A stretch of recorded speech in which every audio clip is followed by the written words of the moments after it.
kita akan bergabung dengan korespondensi Indonesia Mardika Utama di Jakarta.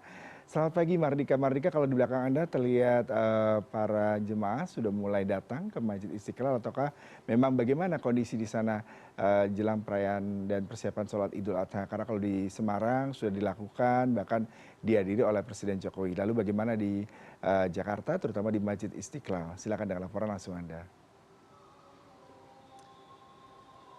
Ya, selamat pagi Yuda, betul sekali.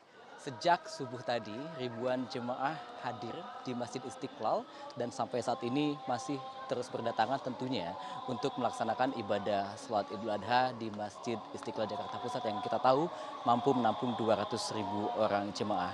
Pelaksanaan sholat Idul Adha di Masjid Istiqlal ini sesuai dengan hasil sidang isbat 7 Juni lalu oleh Kementerian Agama yang menetapkan bahwa 10 Zulhijjah jatuh pada Senin 17 Juni 2024. Meski sholat Idul Adha baru dimulai pada pukul 7 pagi nanti, tapi seperti yang bisa Anda saksikan, masyarakat yang datang dari sejumlah tempat, bukan hanya dari Jabodetabek saja, tetapi juga dari luar daerah Jabodetabek terus berdatangan. Dan ini bertujuan agar mereka bisa mendapatkan tempat terbaik di Masjid Istiqlal ini. Dan selain dihadiri oleh warga dari sejumlah tempat, Masjid Istiqlal dalam pelaksanaan ibadah sholat Idul Adha juga dihadiri oleh Wakil Presiden Republik Indonesia Kiai Haji Ma'ruf Amin beserta istri Ibu Wuri Ma'ruf Amin, sejumlah duta besar dan juga sejumlah menteri. Tadi Yuda, saya berbincang dengan Menteri Pariwisata dan Ekonomi Kreatif Sandiaga Uno yang datang bersama dengan putranya Sulaiman dan menyatakan bahwa pihaknya atau dirinya ingin coba terus untuk meladani sifat atau sikap dari Nabi Ibrahim yang rela mengorbankan putranya Nabi Ismail untuk menjalankan perintah Allah Subhanahu wa taala. Dan ia juga tadi menyatakan bahwa dirinya turut menyebar hewan kurban di sejumlah titik. Ini juga selain dalam rangka berkurban, ini juga dalam bentuk kepedulian untuk situasi ekonomi yang saat ini tengah dirasa berat, harga-harga juga yang dirasa tengah membebani masyarakat. Tadi Sandi tidak banyak bercerita lagi tentang hal-hal lain selain dua hal tersebut. Dan untuk diketahui Yuda, bahwa bertindak sebagai imam sholat Idul Adha di Masjid Istiqlal adalah Martomo Malai. Sementara khutbah dengan tema Semangat Idul Adha Hadirkan Kepedulian Sosial akan dibawakan oleh Khotib Profesor Dr. Amin Suyitno.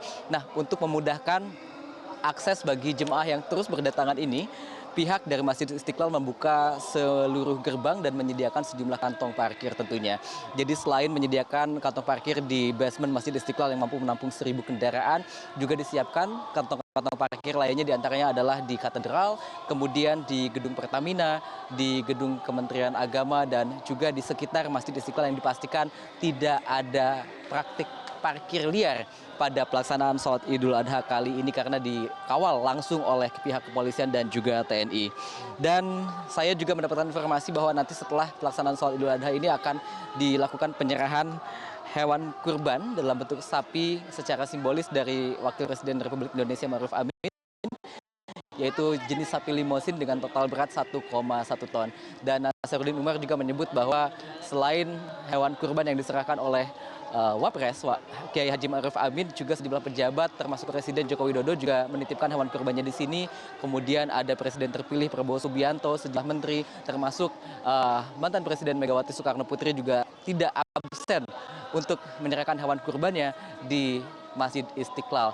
Dan untuk diketahui bahwa penyembelihan hewan kurban di Masjid Istiqlal ini baru akan dilakukan pada hari Selasa esok, dan ditegaskan oleh Imam Besar Masjid Istiqlal Nasaruddin Umar bahwa Masjid Istiqlal tidak melakukan pembagian daging kurban secara langsung pada hari Selasa esok, melainkan akan disebar ke 30.000 titik yang merupakan binaan dari Yayasan Masjid Istiqlal. Jadi tidak ada lagi masyarakat yang nanti antre langsung di sini atau diberikan tiket kupon untuk pengambilan daging hewan kurban, karena semuanya akan dibagikan langsung oleh Masjid Istiqlal kepada masyarakat yang memang sudah masuk data dan juga akan disebar langsung oleh pihak dari Masjid Istiqlal. Kembali ke Anda, Yuda.